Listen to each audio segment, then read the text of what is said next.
함께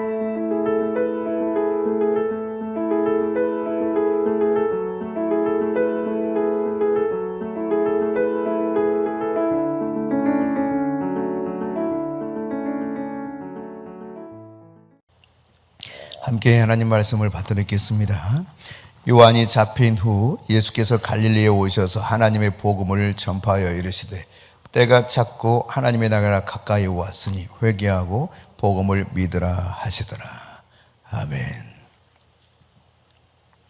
나라가 여전히 혼란스럽습니다. 어려움이 많습니다. 그러나 이 땅의 진정한 주인은 누구냐?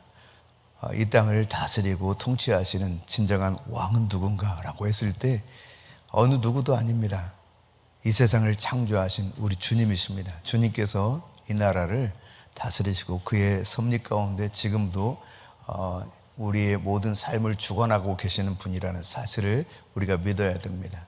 오늘 말씀에 보면 14절에 요한이 잡힌 후 예수께서 갈릴리에 오셔서 하나님 복음을 전파했다라고 기록하고 있죠. 그러니까 하나님 나라 복음이 전파되는데 언제 그랬느냐? 요한이 잡힌 후 그랬습니다. 여기 잡힌 후라고 하는 이 말은 파라디도미 그래서요. 요한이 뭐 도망 다니다가 여기저기 막 도망 다니다가 어쩔 수 없이 잡혀가는 이런 것을 말하지 않습니다. 이 단어 자체가요. 넘겨지다 그런 뜻이에요. 그러니까 하나님에 의해서 이제 요한의 사명이 다 맞춰졌고 하나님은 요한을 저들에게 넘겨줬다는 겁니다. 그런 의미예요. 그러니까 정확하게 이해해야 할 필요가 있겠죠. 요한이 어쩔 수 없이 잡혀가서 그냥 어쩌다가 목 베어 죽임을 당하는 이런 상황이 아니라는 것입니다. 하나님이 그의 소명을 다 이루었기 때문에 하나님이 일부러 넘겨주는 거예요. 그 이후에 예수님이 바톤을 이어받아서 하나님 나라 복음을 전파하기 시작했다고 하는 사실을 언급하고 있죠. 여기 파라디노미라고 하는, 그러니까 넘겨졌다라고 하는 이 단어가 나중에 어디에 다시 또 등장하게 되냐면 마가복음 9장 31절에 예수님께 적용되는 단어로 여기 나타납니다. 같이 읽어볼까요? 이는 제자들을 가르치시며 또 인자가 사람들의 손에 넘겨져 죽임을 당하고, 여기 넘겨져 파라디도미. 그럼 예수님이 어쩔 수 없이 붙들려 가는 게 아니에요. 질질 끌려가지고요.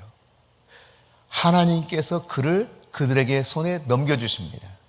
예수님 스스로 그것을 결정하셨죠. 이렇게 넘겨지는 겁니다. 왜? 이 땅을 구원하기 위해서. 왜 요한이 그렇게 넘겨졌느냐? 그의 사명을 다 이루고 이제는 예수님이 본격적으로 하나님의 복음을 전파할 수 있도록 그를 넘기신 거예요. 10장 33절에도 보면 여기도 동일하게 표현하고 있죠. 그들이 죽이기로 결의하고 이방인들에게 넘겨주겠고 앞서서도 인자가 대제사장과 서기관들에게 넘겨짐에, 그럼 하나님이 저들에게 마치 인수인계하듯이 이렇게 넘겨주는 거예요. 그래, 너희들의 때가 되었다. 너희들의 마음대로 하는 것 같지만 나는 지금 이 땅을 다스리고 있고 이 땅을 다스리기 위해 너희들을 모든 것을 회복하기 위해서 내가 나의 아들 예수 그리스도를 너희들에게 넘겨주마 하고 넘겨주시는 거예요. 하나님이 결정하시고 넘겨주신다는 사실입니다. 그뿐만 아닙니다. 마가복음 13장 9절에 보면 예수님께서 이렇게 말씀하셔요. 너희들 스스로 조심해라. 사람들이 너희를 어떻게 하겠다고 그랬어요? 공회에 넘겨주겠고. 역시 마찬가지입니다. 하나님께서 사람들을 통해서 공회에 저들을 넘겨주셔요. 11절 12절에서도 동일하게 표현합니다. 너희를 끌어다가 사람들이 넘겨줄 때라고 말하죠. 그러니까 하나님은 이 모든 일을 이미 그분이 계획하시고 섭리하시는 가운데 이 세상을 그분이 다스린다는 사실을 알 수 있게 해준다는 것이죠. 제자들이 이렇게 넘겨지게 될 것입니다. 요한이 그랬던 것처럼 예수님도 넘겨졌고 이제 예수님이 넘겨진 다음에는 때가 되면 예수님을 따르던 제자들을 또다시 하나님께서 그렇게 넘겨주시는데, 이 일은 동일하게 예수를 진정으로 따르는 오늘날의 제자들에게도 이와 같은 일이 있을 수 있다고 하는 사실, 아니 있다고 하는 사실을 우리에게 가르쳐주고 있는 것입니다. 여러분, 복음이라고 하는 것, 유앙겔리온, 이 복음이라고 하는 것은 말 그대로 표현하면 복된 소식입니다. 영어로는 good news라 그러죠. 세상은 사람들을 자극해서 주목하게 하고 그것으로 인해서 돈이 되게 만듭니다. 그래서 뉴스도요, 좋은 뉴스 거의 안 내보냅니다. 나쁜 뉴스를 보내줘야 사람들이 하고 보거든요. 그래서 더 나쁜 뉴스를 일부러 양산하는 거예요. 그러니까 똑같은 이야기를 나쁘게 더 포장하는 거죠. 왜? 그래야 사람들이 이목을 끌기 때문에. 그러니까 가짜뉴스, 흔히 말하는 가짜뉴스가 더 그렇게 세상을 그냥 어지럽게 하는 것입니다. 배드뉴스가 세상 천지에 많죠. 예. TV를 틀어도 또 신문을 보아도 여러 매스미디어 매체를 보아도 좋은 뉴스는 거의 주목을 받지 못합니다. 어쩌다가 진짜 한 꼭지 그래 저것은 좀 사람들이 마음이 움직일 것 같아 하는 그런 경우 말고는 대부분 다 배드뉴스를 내보내죠. 예. 근데 이 성경은 복음을 이야기해요. 복된 소식, 복자 소리 음자입니다. 가장 좋은 소식이라는 이야기입니다. 여기서 이제 파생된 것이 바로 복음을 전하다, 그런 단어들이 파생이 됐죠. 근데 여러분, 이 당시 이제 그 시기적으로 저들이 로마의 지배를 받고 있지 않았습니까? 로마의 지배를 받게 되면 이제 일단 피정복 국가가 되면 로마라고 하는 제국 하에 들어가게 돼요. 그러면 로마가 제공해주는 무언가 혜택도 임하게 되죠. 그래서 로마가 당시에 다스리던 나라들을 가보게 되면 거의 유사한 유적들이 지금도 그대로 있습니다. 예컨대 원형 극장이 대부분 다 있어요. 이 로마가 당시에 다스리던 이 땅들을 가게 되면 또 신전들도 아주 유사한 신전들도 대부분 다 있죠. 예. 도로도 로마로 향해서 뚫려 있죠. 로마가 제공해주는 이런 것들을 받아 누리면서 로마의 황제의 탄생일, 이날이 저들에게는 가장 복된 소식처럼 그렇게 인식이 됐어요. 로마의 그 황제로 인해서 우리가 이처럼 제국의 이 모든 풍성한 것들을 누리며 살게 되었구나. 로마 황제의 탄생한 그날이 바로 유앙겔리온. 이 날은 진짜 기쁜 날이야. 여러분 그 군대에 다녀오신 분들은 기억하실 겁니다. 예컨대 여러분, 성탄절이 되면 뭐가 나와요? 다른 건 몰라도 평상시보다 좋은 음식, 즉 특식이라고 해가지고 나오죠. 특식. 그날은 평상시보다 훨씬 맛있는 음식이 나옵니다. 또 석탄일도 마찬가지예요. 석가가 이 세상에 태어났다고 해서 석탄일이 되면 또 특식이 나와요. 그러니까 로마의 황제가 태어난 이 날이 저들에게는 아주 복된 날인 거예요. 특식 정도가 아니에요. 진짜 우리에게 이런 놀라운 세상을 누리며 살게 만들어줬구나 라고 하는 유앙겔리온이라는 단어를 그때 썼던 겁니다. 근데 로마의 황제가 태어난 그날이 복된 소식이 아니라 예수님이 이 세상에 오셔서 선포한 것이 진정한 복음이라고 하는 사실을 오늘 이 본문을 통해서 우리에게 알려주고자 하는 것이죠. 다시 한번 14절, 15절 온 본문을 읽어봅시다. 요한이 잡힌 후 예수께서 갈릴리에 오셔서 하나님의 복음을 전파하여 이르시되 때가 찼고 하나님의 나라가 가까이 왔으니 회개하고 복음을 믿으라 하시더라. 예, 하나님의 나라, 이 하나님의 나라가 가까이 왔으니 회개하고 복음을 믿으라 그랬어요. 하나님의 복음을 전파했던 것입니다. 하나님 나라 복음이 의미하는 것이 진짜 좋은 소식입니다. 가장 기쁜 소식이에요. 이게 진정한 복음이죠. 왜냐하면 영원한 소망이 거기에 있기 때문에 그렇습니다. 죽어도 죽지 않는 영원한 소망이 바로 이 하나님 나라 복음에 있기 때문에 그래요.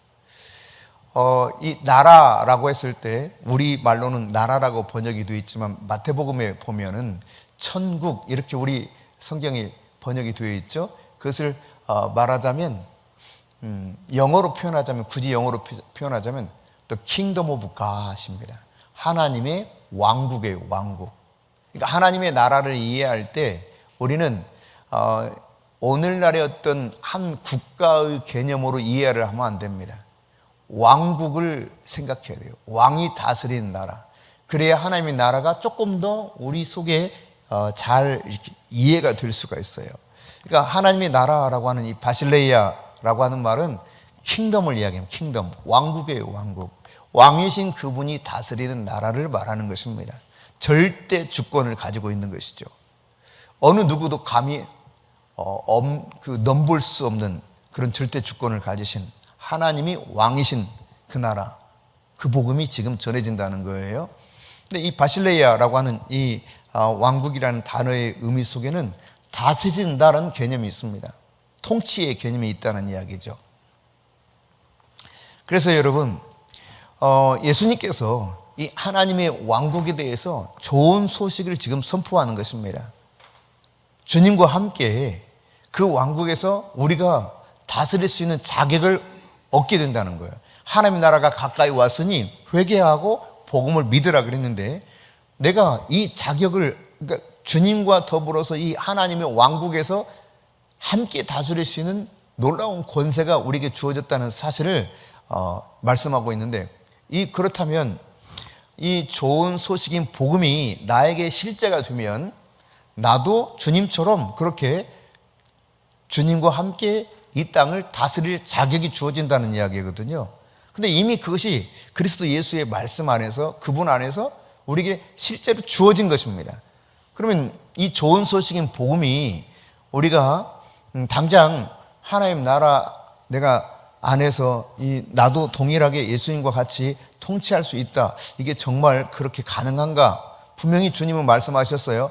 때가 찼고 하나님의 나라가 가까이 왔다 그랬습니다. 그러면 어떻게 하면 우리가 주님의 나라에서 지금 주님과 함께 주님이 말씀하시는 것처럼 세상을 다스릴 수 있을까? 그 권세를 어떻게 누릴 수 있을까? 그 정확한 해결 방법을 주님이 말씀하시는 거예요. 15절이에요, 15절. 자, 같이 있습니다. 이르시되 때가 찼고 하나님의 나라가 가까이 왔으니 어떻게 하라고요? 회개하고 복음을 믿으라. 회개하고 복음을 믿으면 그 하나님 나라의 왕이신 주님과 더불어서 세상을 다스릴 수 있는 엄청난 권세를 우리에게도 주셨다는 사실을 이야기하고 계신 것이죠. 회개하고 복음을 믿으라 그랬어요. 그러니까 우리는 어떤 존재냐면 반드시 회개해야 될 존재인 것입니다. 죄가 있다는 이야기죠. 이 죄를 하나님 앞에 낱낱이 고하고 온전하게 돌아서서 진정한 회개를 한 하나님의 백성이라면 우리가 주님과 함께 이 하나님 나라를 다스릴 권세 있는 삶을 살 수 있게 된다는 사실을 알려줍니다. 여러분, 죄를 짓는 삶은 주님이 우리에게 가게 하시는 그 길이 아닙니다. 죄를 지으면서 사는 삶은 결국 원수의 편에 서서 원수가 가는 길을 따라가는 거예요. 그러니까 이 죄를 짓는 삶은 다르게 표현하면 나 자신을 영화롭게 하려고 하는 삶입니다. 웨스트민스터 소유리 문답 제1번이 뭔 줄 아십니까? 제1번. 하나님께서 과연 우리에게 무엇을 요구하시는가 하면 이 첫 번째가 하나님을 즐거워하고 그를 하나님을 즐거워하고 그를 영원토록 즐거워하고 기뻐하는 것이다 그랬거든요. 그러니까 하나님을 영화롭게 하고 그를 영원토록 즐거워하는 것이다. 그러니까 하나님께서 제일 먼저 우리에게 요구하시는 것이 이거예요. 하나님을 영화롭게 해라. 그리고 하나님을 즐거워하고 기뻐해라. 이게 우리에게 가장 요구하시는 첫 번째라고 하는 사실을 성경이 가르쳐주고 있는 거예요. 그러니까 성도는 하나님을 영화롭게 하는 삶을 살아야 됩니다. 그런데 하나님 편에 속하지 않으면, 죄를 지으면서 살게 되면 마귀의 편에서 마귀의 길을 따를 뿐만 아니라 자기 자신의 영화를 위해서 살아가게 되는 것입니다. 나를 위해서 사는 게 뭐 그렇게 하나님 앞에 그 큰 죄를 짓는 것이냐고 물을지 모르지만 그것은 아주 악한 죄입니다. 하나님은 하나님을 영화롭게 하라고 말씀하셨거든요. 그러니까 내가 하는 모든 것이 하나님을 영화롭게 할 수 있는 일이어야 돼요. 그래서 고린도전서 10장 30절에 보면은 너희가 먹든지 마시든지 무엇을 하든지 다 하나님의 영광을 위해서 하라 그랬습니다. 하나님을 영화롭게 하는 것, 이사야 40장에도 말씀하고 있죠. 우리가 이 세상에 태어난 그 사실 자체가 왜 하나님이 우리를 지으셨는가? 하나님 그렇게 말씀하셔요. 하나님을 찬송하게 하려 하심이라 그랬습니다. 하나님을 영화롭게 하는 것, 하나님을 즐거워하고 기뻐하는 가운데 그를 찬양하는 것, 그것이 우리를 지으신 목적이라는 거예요. 뭘 하든지 하나님의 영광에 초점을 맞춰야 됩니다. 그런데 죄를 짓고 살아가는 이 죄인들은 이게 잘 안 돼요. 그러니까 하나님의 나라가 지금 임했는데도 불구하고 그 하나님 나라 안에서 주님과 함께 이 엄청난 다스리는 권세를 상실한 채 질질질질질 마귀에 끌려다니는 인생을 사는 것이죠.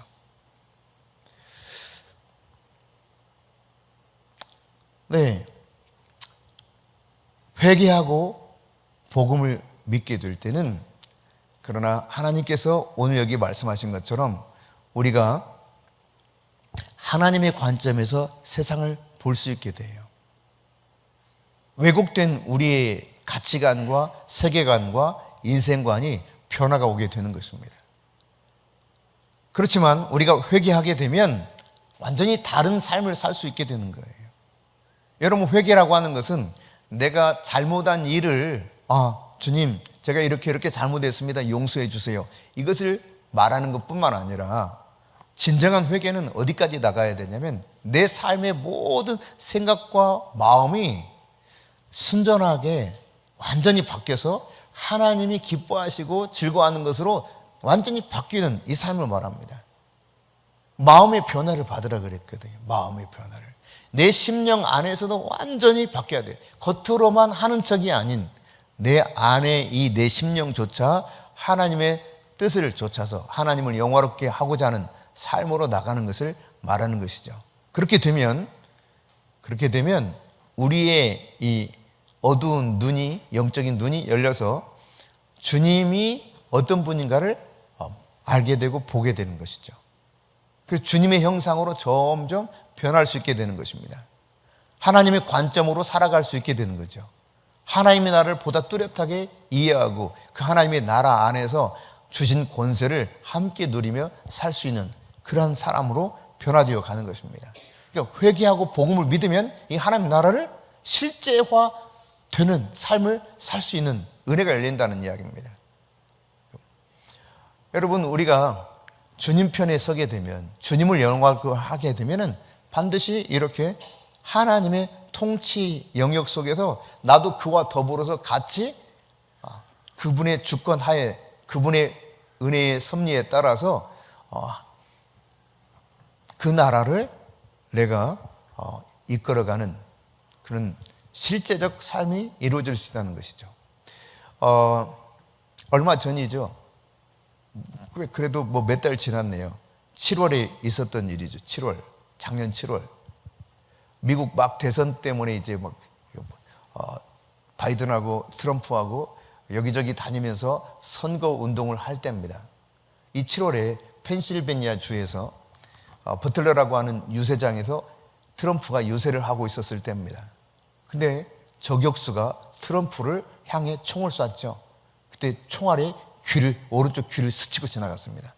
그 순간 경호원들이 둘러싸는데, 여러분, 이 선글라스 딱 낀 경호원, 아마 그 사진 기억하실 겁니다.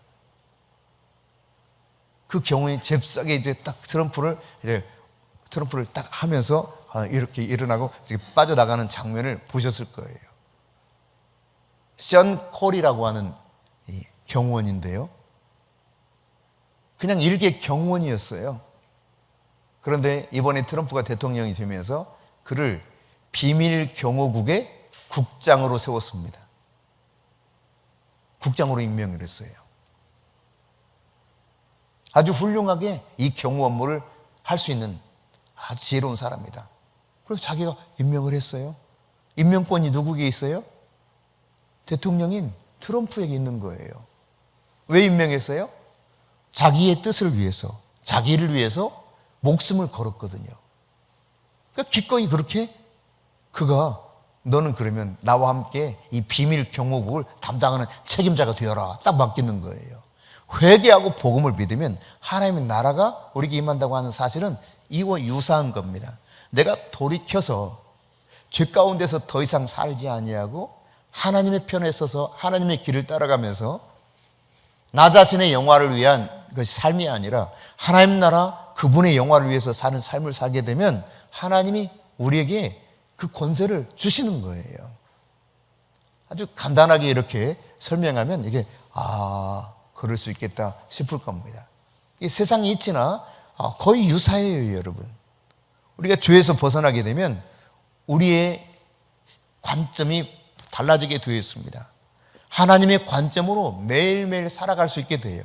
하나님이 나를 더 뚜렷하게 알게 돼요. 그래서 하나님이 우리에게 너 이제 내가 바라보는 관점으로 세상을 볼 수 있게 되었구나.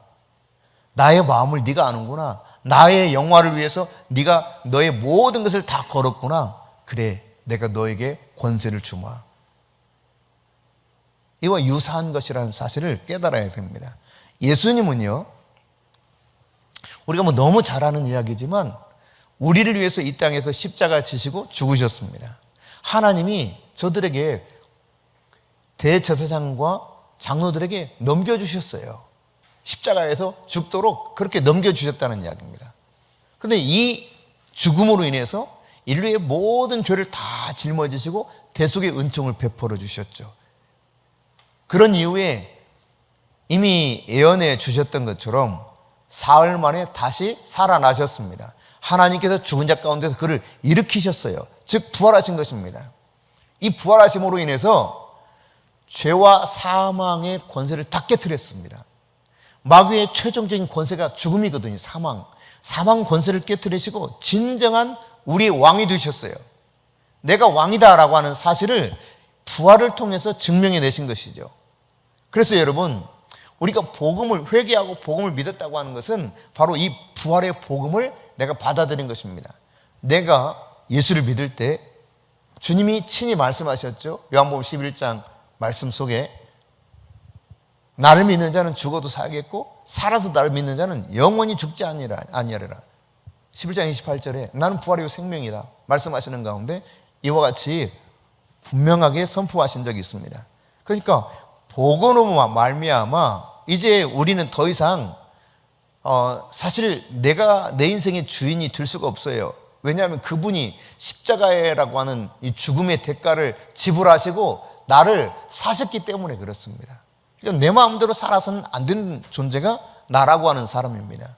비밀 경호 국장으로 임명을 받았으면 누구를 위해서 살아야 돼요? 무엇을 위해서 살아야 돼요?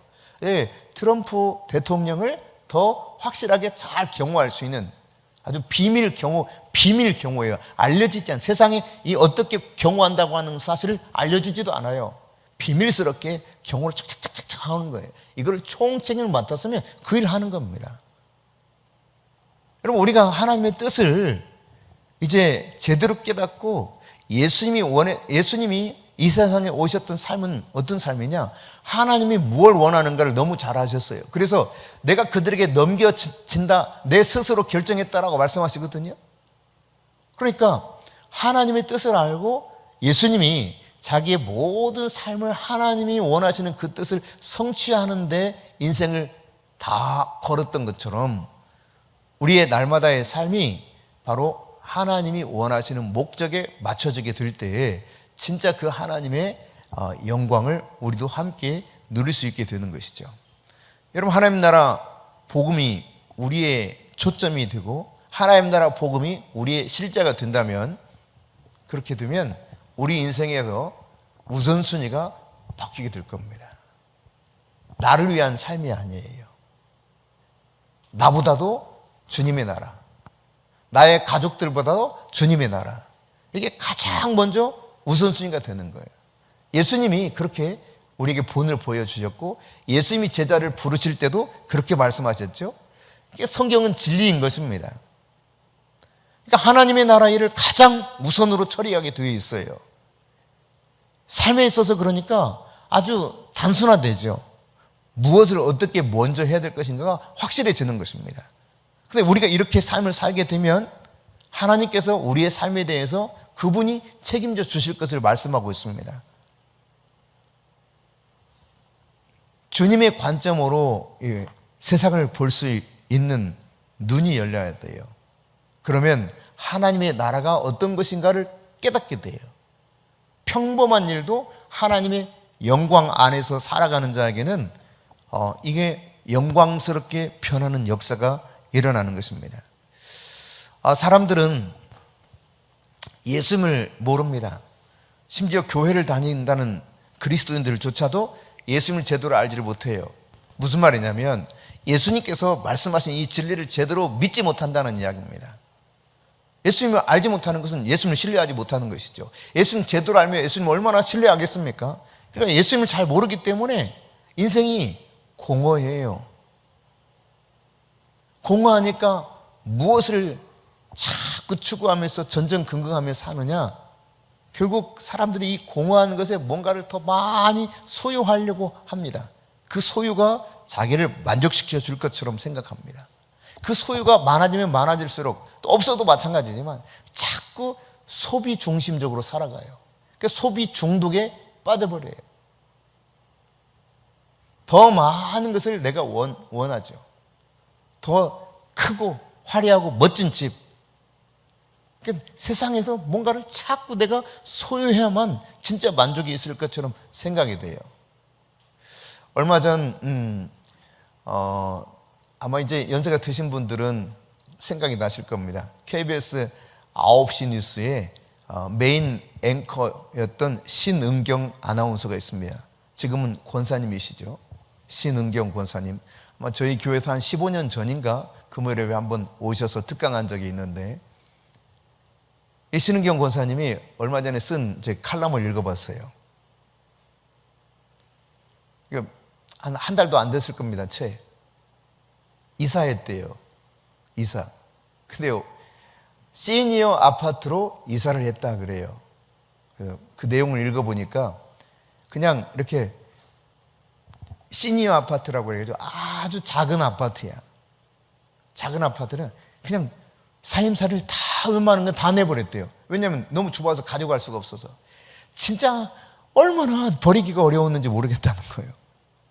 남편은 여보 미련 없이 다 버려 그러는데 이게 진짜 버리기가 어렵더래요. 하지만 가져갈 수 없어서 도무지 가져갈 수 없어서 다 버렸다는. 거실도 얼마나 좁은지 그냥 탁자 하나에 둘이 마주하면 나머지 뭐 별로 이렇게 공간이 없대요. 뭘 놀 만한 공간이 없다는 거예요.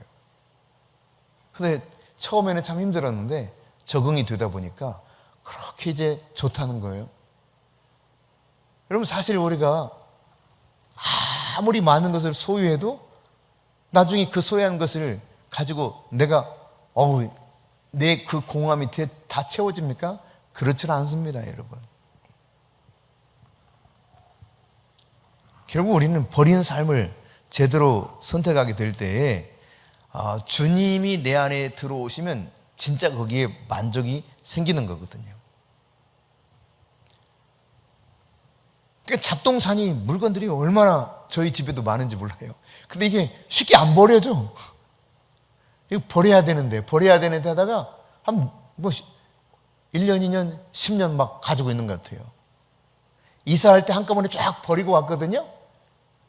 트럭 하나 이상 나왔어요. 1톤짜리 트럭 하나 이상. 이사할 때 버린 짐만. 잡동사니가 그렇게 많더라고요. 지금도 아마 이렇게 하면 아마 거의 1톤 가까이 나오지 않을까? 그 정도는 과장이 될지 모르겠지만 하여튼 잡동사니가 많아요. 여러분 자꾸 우리가 이 잡동사니로 채워 넣게 되잖아요. 왜 그러냐면 뭔가 없으면 허전하고 불만스럽고 이게 말이지 뭔가 좀 불안해. 그래서 뭔가 자꾸 채우려고 인간의 심리가요. 없어도 되는데. 그러나 여러분 물질적인 것들이 결코 우리를 만족시켜 줄 수 없다는 사실을 우리가 삶을 통해서도 깨달아 갑니다. 그때뿐이에요. 진정한 만족, 그것이 물질을 통해서 오는 것이 아닙니다. 시간이 지나 보세요. 그렇게 소중했던 게 점점점 아우 이거 버려야 되겠네 하는 때가 옵니다. 그때 그렇게 귀중했는데 말이죠. 저희 집에요. 제가 엊그제 이렇게 와이셔츠 말고 그거 뭐라고 그러죠? 난방. 저희 처형이 한 10년 전 사준 난방이 있었어요. 긴팔 난방. 보니까 막 다 달았더라고요. 소매가 다 달았고 10년 전 거라 제가 그때는 몸이 약간 날씬했나 봐. 그러니까 이게 10년 전에 이 난방을 사줄 때도 고를 때 약간 이게 허리선이 잘록한 그런 걸 이렇게 골랐어요. 그때 입어도 이렇게 타이트한 이렇게 난방이었어요. 그게 살이 찌니까 이게 이거 뭐 막 단추가 막 터지려고 그래. 게다가 보니까 그냥 입을 수 없어. 그래서 이렇게 조끼를 걸쳐 입어요. 이해되시죠? 무슨 말인지. 살이 안 쪄보신 분은 잘 이해가 안 될 텐데 살이 쪄보신 분은 이해가 돼요. 저렇게 저하고 이렇게 코드가 좀 비슷하시네요. 예, 살이 안 쪄시면 이분들은 잘 이해가 안 되실 거예요. 이쪽의 분들은 좀 이해가 안 되실 거예요. 근데 뭐 그나저나 이렇게 이게 뭐 하나 걸쳐서 입으면 입을만 했는데 보니까 소매가 이렇게 다 달았어요. 그래서 안 되겠다 싶어가지고 자꾸 단추가 그냥 막 터질 것 같고 그래서 마침내 제가 버리기로 결정을 하고 이렇게 한쪽에 내놨습니다. 이게 엊그제예요, 엊그제. 버려야 되는데 안 되는데 이거 터질 것 같아도 못 입겠는데 해도 이거 그냥 꾸역꾸역 놔두고 있고 뭐 이랬단 말이죠. 넥타이도 안 쓰는 게 옛날부터 한 20여 년부터 있는 거. 한번 추려서 버렸는데 추려서 버리는 게 참 쉽지 않더라고요. 추려서 버렸는데 또다시 안 쓰는 게 많아요. 저한테 최 목사님이 그래요. 여보 1년 내내 한 번도 안 쓴 건 버려야 돼. 근데 안 버려져. 이게 참 쉽지 않아. 그래도 아쉬움이 있고 결혼할 때 했던 거 지금도 저희 쓰는 게 많거든요. 네. 어제 토요일 날 청년들하고 같이 저희 집에서 이제 성경 공부를 했는데 아침 7시부터 9시까지. 그래서 어제 이제 저희 집에 와서 하고 이제 콩나물국을 끓여서 이제 같이 식사를 했는데 근데 그날 이제 이렇게 내어줬던 그릇들이요. 대부분 다 결혼할 때 가지고 시집 올 때 가지고 왔던 것들입니다. 그러니까 33년째 쓰는 거예요.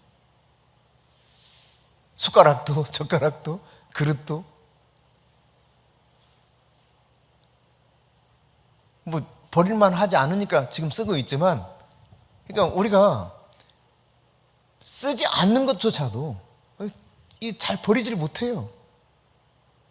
뭐 그거는 잘 쓰고 있습니다. 매일매일 잘 쓰고 있어요.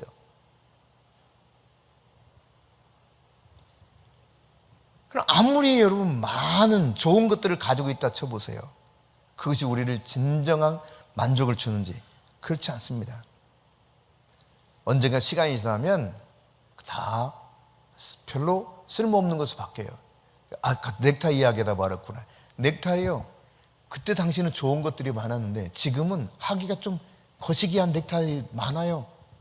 이게 요즘하고 너무 다르니까. 그래서 안 쓰는데도 이걸 그냥 버려야 되는데도 그냥 가지고 있습니다. 이게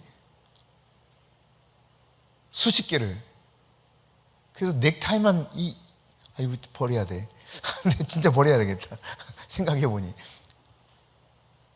여러분 내가 그렇게 많은 것을 소유해서 그 순간 만족이 올지 모르지만 어느 순간은 이게 다 별로 그렇게 가치 없는 것으로 퇴색되어 버리고 많은 때가 온다는 사실입니다. 누가복음 12장 16절부터 21절 말씀 함께 보겠습니다.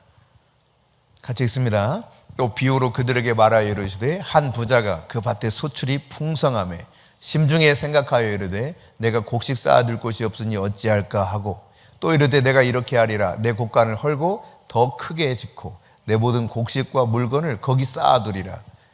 또 내가 내 영혼에게 이르되 영혼아 여러 해 쓸 물건을 많이 쌓아두었으니 평안히 쉬고 먹고 마시고 즐거워하자 하리라 하되 하나님은 이르시되 어리석은 자여 오늘 밤에 내 영혼을 도로 찾으리니 그러면 내 준비한 것이 누구의 것이 되겠느냐 하셨으니 자기를 위하여 재물을 쌓아두고 하나님께 대하여 부여하지 못한 자가 이와 같으니라. 우리는 하나님께 부여한 자가 되어야 된다는 사실을 주님이 말씀하고 있는 것이죠. 여러분, 죽을 때까지 물질의 그 소유를 내가 가지고 갈 수가 없습니다. 주님이 말씀하시는 거예요. 열심히 일해가지고 자기 뜻대로 됐어.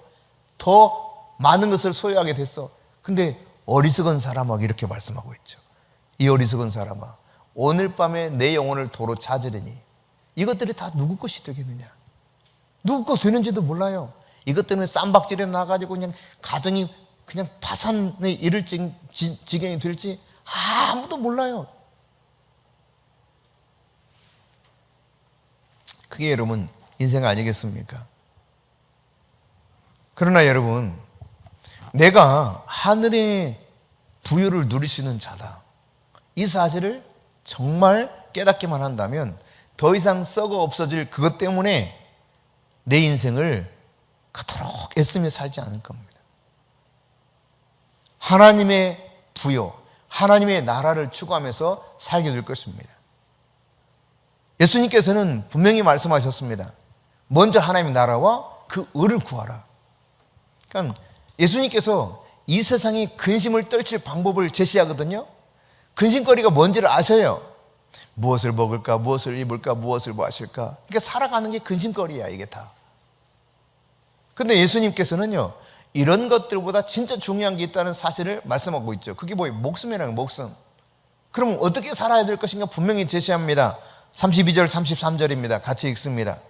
이는 다 이방인들이 구하는 것이라 너희 하늘 아버지께서 이 모든 것이 너에게 있어야 할 줄을 아시느니라. 33절 그런즉 너희는 먼저 그의 나라와 그의 의를 구하라. 그리하면 이 모든 것을 너희에게 더하시리라. 그러니까 우리에게 필요한 모든 것들을 하나님이 이미 우리 아버지시기 때문에 준비하고 계신다는 거예요. 주겠다는 겁니다. 근데 믿지 못하기 때문에 이거를 받아들이기가 어려워요. 그래서 먼저 하나님의 나라와 하나님의 의를 구하라는데 이 삶을 살아내질 못합니다. 그래서 늘 자기를 위해서 사는 거예요. 보물을 땅에 자꾸 쌓아두려고 하는 거예요. 하늘에 쌓으라는데 이 말이 안 들려요. 알긴 알겠는데 아이고 내 코가 석자예요. 난 그렇게는 못 살아요. 하나님께서는 하늘의 영원한 부요를 우리에게 예비해 두시고 이걸 내가 너희들에게 주기를 원해. 우리의 필요를 너무 잘 아시고 그래 먹을 것 입을 것 마실 것 뭐가 필요한지 알아. 내가 줄게. 다 줄게. 다. 그러니까 너는 내 말만 들어 이거거든요. 근데 애들이 여러분 너 내 말만 들어. 엄마 아빠가 네가 내 말만 듣고 이렇게 한다면 다 해줄게 하는 이야기 많이 하죠. 근데 그 말을 제대로 듣고 제대로 하는 자녀들이 그다지 없죠. 그래서 막 속상할 때가 많죠. 하나님이 우리 아버지십니다. 그 아버지 하나님이 말씀하고 있는 거예요. 네가 뭐가 필요한지 다 알아. 우리는 다 알 수 없을 때가 많습니다. 근데 하나님은 다 아세요. 영원부터 영원까지 모든 것을 아시는 분이십니다. 불가능이 없으신 분이십니다. 그분이 말씀하시는 거예요. 내가 안다는 거예요. 내가 안다. 그러니 너는 그런 것들에 너무 염려하거나 집착할 필요 없고 하나님의 나라, 나의 나라와 나의 의를 위해서 살아라. 여러분, 경호원들은 연습을 하루에도 뭐 수십 번, 수백 번 한다더라고요. 그 연습이 뭔 줄 알아요? 한 번은 그랬다죠. 노무현 대통령이 경호원들 연습하는 걸 봤대요. 근데 가만히 지켜보니까 그 연습이 다 죽는 연습을 하더라는 거예요. 죽는 연습. 누구를 위해서 죽는 연습?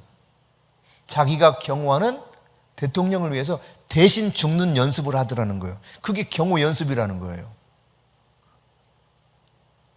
그럼 누가 책임져요? 네, 국가가 책임지는 거예요. 그들의 삶을. 여러분, 앞서 제가 션 커리의 이야기를 했잖아요. 그는 선글라스 하나 끼고 옆에서 연설하던 대통령 옆에 있다가 총소리 나니까 잽싸게 막아가지고 여기 데리고 나갔어. 대신 뭔가 이렇게 어디서 총알이 날아오나 해서 대신 자기가 총알 바지하려고 이거 경호한 거예요. 그랬더니 어떻게 됩니까? 대통령이 그 인생을 책임져요. 너 비밀 경호국에 국장을 해. 그 당시 비밀 경호국에 국장을 했던 사람은 비밀 경호를 제대로 못했다고 해가지고 잘렸습니다. 바이든 대통령 당시에 비밀 경호국장 제대로 경호를 못했다고 잘렸어요. 근데 이 사람은 이 한순간이죠. 한순간 잠깐 경호 좀 잘했다고 경호국장이 됐어요. 그러니까 내 대신 네가 죽을 만큼 네가 했구나. 그래, 너는 이거 해. 네가 하나님의 나라와 하나님의 의를 구해봐. 내가 너 책임질게. 이게 하나님인데 믿지를 못해요. 아니 대통령보다 믿지를 못한다니까. 잠깐 있다가 4년 후에 끝이 나요. 그 대통령보다 못 믿어요. 그 대통령을 믿기 때문에 대통령을 위해서 목숨을 거는 거예요. 그리고 그러다가 죽어도 자기가 그렇게 죽는다 할지라도 영광스럽게 여겨요. 그냥 영광스럽게만 여기고 그 자체적으로 만족하는 것이 아니에요. 사실은 보장이 돼요. 자기의 가족들에 대해서. 하나님은 우리에게 말씀하고 있는 거예요. 내가 알아. 그러니 내가 너 책임져 줄 테니 너는 나의 나라와 나의 의를 위해서 너의 인생을 걸어봐. 말씀하는 거죠. 여러분 그럴 때 주님께서는 정말 기기묘묘한 방식으로 우리에게 공급해 주셔요.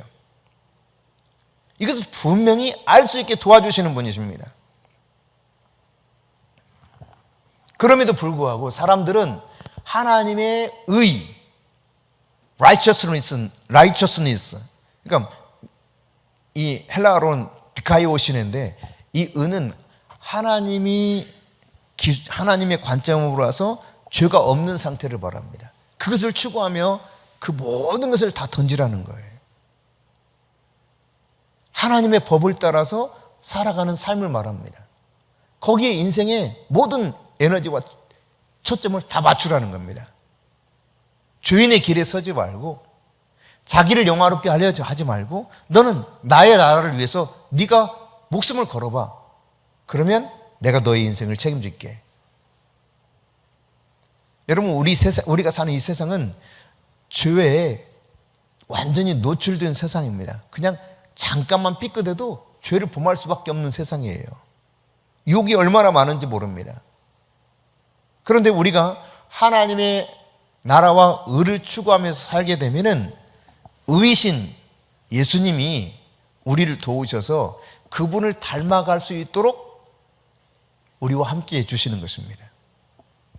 그래서 나도 모르게 그 하나님 나라를 추구하면서 살다 보면 복음으로 말미암아서 내가 점점 영적으로 변화가 일어나요. 주님을 닮아가게 돼요. 하나님의 형상이 나타나게 되는 것입니다. 여러분 부부가 오래 살다 보면 흔히 닮는다 그러죠. 네. 같이 늘 마주하고 같이 늘 살다 보니까 닮는 거예요. 우리가 하나님의 말씀을 통해서 하나님과 계속 교제하는 삶을 살게 되면 그분이 말씀하시는 것에 대해서 제가 그건 말씀을 들어보니 내가 잘못했네요. 돌이킬게요. 말씀을 들어보니 그렇게 해야 되겠네요. 네, 그렇게 살겠습니다. 하다 보면 하나님의 형상이 우리 안에 점점 더해지는 것입니다. 그럼 하나님은 우리를 당신의 자녀 삼으셨고 또 예수 그리스도의 신부로 삼았기 때문에 우리의 인생을 그분이 책임지시는 거예요. 오늘 여러분 예수께서 우리에게 요구하는 것이 무엇이겠습니까? 신랑 되신 예수님은 거룩하십니다. 따라서 우리가 신부로서 살아가게 될 때 우리 또한 거룩하고 정결하고 순결하기를 원하셔요. 다시 말해 죄 가운데 있지 않기를 원하신다는 이야기입니다. 주님이 찾으시는 그런 거룩한 신부로 변화될 수 있기를 축복합니다. 예수님과 함께 친밀함을 회복하십시오.